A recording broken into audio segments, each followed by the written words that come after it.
Thanks very much. Welcome. I'm Richard Prum, and welcome to this happy and meaningful celebration of the life of Joan Gane Prum. On this day, just a few days short of her 99th birthday next Wednesday. I'll start with just a few comments from members of the family, and then turn over the floor to you all for what we refer to generally as the Quaker moment, whatever you're moved to bring forward. Just so we, and then we'll have a champagne, a musical interlude, and then to more refreshments and conversation. We ask that you think about that pending champagne toast, so try to keep your comments to 3 to 5 minutes, say, and we'll see where we end up. Of course, I apologize that I'm going to set those guidelines and then ignore them for myself. Okay, thanks. It's a happy and heavy responsibility to get things started. I know that I can't capture all of Joan's skills, gifts, and fascinating personality, but I do want to set the stage here and for our celebration with some biographical sketch. Joan was born in New Rochelle, New York on April 30, 1926, and was educated at New Rochelle Public Schools. She attended Wells College in upstate New York, where she majored in English, and after graduating from Yale in '48, she moved to New York City, where she first worked for the Organization for the United Nations, run and started by Eleanor Roosevelt. And she soon started as a cub reporter, she called it, at the New York World Telegram and Sun. After a brutal strike, where she said, maybe there's a better kind of employment, she moved into advertising. Think Mad Men, but a few years earlier, and all your bosses are gay men. So lots of free opera tickets during those years. Of course, in New York, she started dating a dashing Navy officer from Queens, Bruce Prum, whenever he was in town. And when Bruce was promoted to lieutenant commander in the fall of 1954, they became engaged, soon realizing the difficulty of planning a wedding with their two challenging mothers. They eloped in January '55, they eloped in January '55 and settled in Charleston, South Carolina, where my father was stationed at the USS Vital was stationed. Navy life included frequent trips, frequent moves. In the 12 years between '54 and my father's retirement in 1968, the family moved 9 times. A pattern that will continue for at least a little bit thereafter, after he left the Navy. First, Bruce Jr. was born in Charleston, then David in Arlington, Virginia, Christopher in Santiago, Chile, and then the twins, Catherine and I, in New Rochelle, New York. At the time that we were born, Bruce had yet to turn 6. So that's 5 kids in under 6 years. You think that sounds impossible, but it's not. Not surprisingly, Joan took her substantial personal, organizational, Phi Beta Kappa mom skills and applied them to keeping the home fires burning. She would say, if all the beds weren't made by 8 o'clock, I knew I was falling behind. As numerous family photos document, wherever we went, we were turned out immaculately in beautifully pressed clothing. Not just on Easter, but wherever a camera was available. And I think that means that even on the camping trips, we looked clean and well presented. When my father retired from the Navy in 1968, the family moved to New England, part of Joan and Bruce's plan to advance the education of their children. We settled soon in Manchester Center, Vermont, and later in Fairleigh, Vermont. In 1977, Joan had returned to work at the Social Security Administration when my father died suddenly and tragically in a car accident. Joan moved the family to Andover, Mass, and in a few years resettled in Cambridge, Massachusetts, where she remained in the area until 2016, when she moved here to New Haven, across the street from my family on Everett Street. Of course, Joan was a remarkable woman, as you know, many gifts and extraordinary qualities. I want to just recall a few to get things rolling.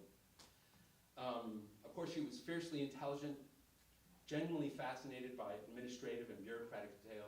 In her 80s, she spent a time working for a little bit over a minimum wage in a law firm in Back Bay, Boston, working on registering refinanced home mortgages. She was incredibly well organized. Checkbooks, bank statements, insurance policies, all of it immaculately curated. I know from experience because in the spring of 2018, soon after she moved to New Haven, for a bureaucratic reason, I suddenly needed to learn the details about my measles vaccine. We were renewing a Yale Peabody Museum research permit, and as the PI of record, I had to get a health clearance, and I was just the right age to perhaps have a measles vaccine that was needed a booster. So there I was talking to a doctor in the health department at Yale Health, and I really needed to get this done that day, or the trip to New Guinea was going to be compromised. So I was not going, but others. When the doctor left to ask the lab about how long it would find out about my titer, I called my mom with a cell phone and said, "Mom, do you remember when I got my measles vaccine?" And she said, "Oh, that would have been the fall of '63, and I think your cousin Cordelia was visiting," and the doctor came back and said, "Sorry, Mom, I gotta go." Of course, the phone rang in 3 minutes. I had to borrow a pen from the doctor because she said, "I have it right here. It was this date, November, and the batch number is this, and the name of the clinic." So after some 55 years or so and 10 moves, she was able to put her hands on my vaccination records in minutes. Now, in preparation for today's comments, I wanted to demonstrate those. Of course, she gave them to me. I spent 20 minutes looking for them, and I know they're on that desk. But, boy, did she love to shop, that woman. For years in Cambridge especially, she knew the prices of hundreds of objects and supplies, family, household supplies at half a dozen different grocery stores. Dumoulas for this, Star Market for that, etc. Trader Joe's for Meyer Lemons. For her, shopping was a competitive sport. And indeed, for the first 30 years after I left home, I never had to buy a formal shirt because she scoured the TJ Maxx's of inside 495 in eastern Massachusetts for all of the possible shirts for all of her sons in different sizes. As her nephew Max once described it, "Remember the velociraptors in the pit in Jurassic Park? You know, their keepers kept feeding them animal carcasses, but they remained unhappy. But then the paleontologist explained it. He said, they didn't want to eat, they want to kill." And as Max said, Grandma Joan was like that. She didn't want to shop, she wanted to kill. She wanted that excellent product at just that perfect price. Joan always gravitated toward liberal politics. Politically, her idealistic heart was broken by Adlai Stevenson's twin losses to Eisenhower in the 50s. But when she had the time, she soon got politically active. I remember walking home in 1972 from elementary school and finding my mother set up on a card table, the family card table, on Main Street, registering people to vote on a table covered with McGovern literature. And I thought, Mom, in front of the whole school? Really? But of course I was proud because we already knew and we had been trained to know what was at stake in that election. Of course, Vermont was not the liberal bastion it is now. Nixon took Bennington County by 12 points in '72. But of course, Joan's advocacy for liberal causes continued unabated.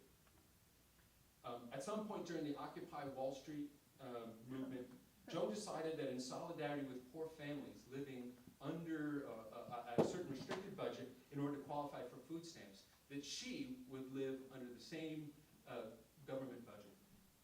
It was during these months that one of her grandsons visited and became concerned that perhaps Grandma was actually creating a little story to cover up that she might be in economically difficult condition.